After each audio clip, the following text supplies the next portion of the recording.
everyone, my name is Devia and today I'm going to tell you about the Wild West. During the 19th century, more and more people moved to the west of the United States. In movies and television, the Wild West full of cowboys, Indians, and fighting. But the real story was very different. There were only 40,000 cowboys and they didn't fight much.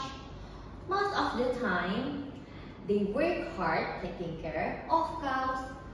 Around 1 in 4 cowboys were black or Mexican.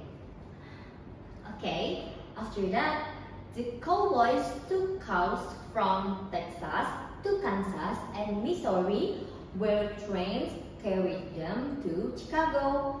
In Chicago, the cows were killed and the meat was sold in the eastern cities.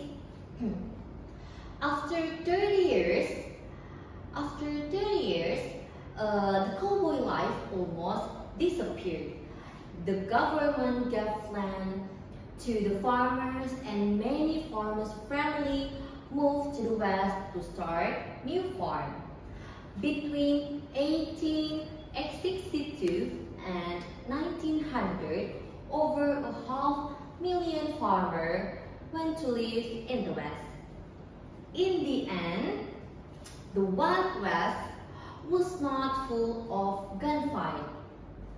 It was full of hardworking people building a new life.